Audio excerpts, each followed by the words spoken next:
sorry. No, you're good. No, you're good. You're good. You're good. If you can pick up the books and look through them, you can. And so if you have any questions about any of the books, we'll happily tell you. That's like if I was gonna do like a quick, just something so you know what they're about. If you like common writer type situation, I was doing that one, yeah. boom. Yeah. If you like Norse mythology, but in a more Steven Universe-y type of way, and authentic to it, the creators from Denmark, so they take liberties artistically, but it's still like true to the lore of it. And there's both two of that. Titan King, if you like Digimon, but the monsters are like King Kong giants and Godzilla, that's where you go.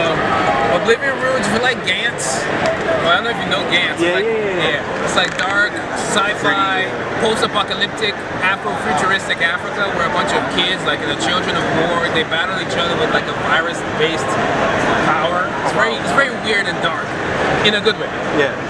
Horror show if you like Avatar, but more of Nigerian mythology and African mythology. Soul Beat is kind of like an Indiana meets Shaft, if you're into that, any of that. Yellow Stringer, think Scooby-Doo, but more X-Files, more supernatural in that sense. And they work for a newspaper called the Yellow Stringer. It's a newspaper of like the paranormal. Like nobody believes it until And then I write Apple Black. This follows. It's kind of like Harry Potter, Bleach-ish. Right, it follows it's a chosen one type story, but he has visions to him being quite the opposite, potentially the end of the world. And so I also reimagine certain things. The way a wand could be like a little tiny stick, but instead here, somebody who battles in smoke, like a wand could be a cigarette. A wand could be maybe a pair of dice if they battle in like luck-based magic. Some characters, you don't know what their wand is until it's too late. You know what I mean? So that's that. If you like Pokemon, Digimon, Massive Multiplayer World of Ghosts was video game characters. And he sucks at playing video games, so you throw that in there and you have fun with that. Actually takes place in North Carolina. Clock Striker, if you like Full Metal, if you like Iron Man, Ironheart, you'll probably like that. She's like physically disabled, so she builds herself this mobile science lab as a hand. She does really good. Yeah, really good. I read it. Tech stuff. I already talked about Apple Black. This is a prequel, but it's also a light novel. This is a light novel prequel of what's happening in Apple Black. Because Apple Black goes up to volume 5. Wow.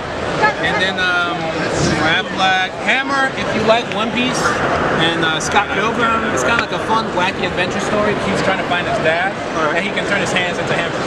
So it's wacky. That's it. Saturday Wars. It's kind of like all of our characters in one story.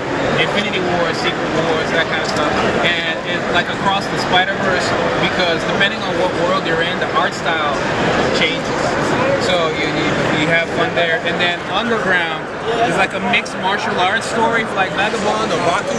The creator is also here somewhere, and he's a second-degree black belt. He looks nice, but he looks fast. You know what I mean? Yo, for real. And they won they took the poster, but he won a Japanese International Manga Award as well. So a lot of our books have won all kinds of awards. That one is one from Japan. Some of our stuff has been featured in like the Kyoto Museum in Japan as well. So I think I didn't miss anything. The annuals are just an anthology of short stories, and some of the short stories are based from these books.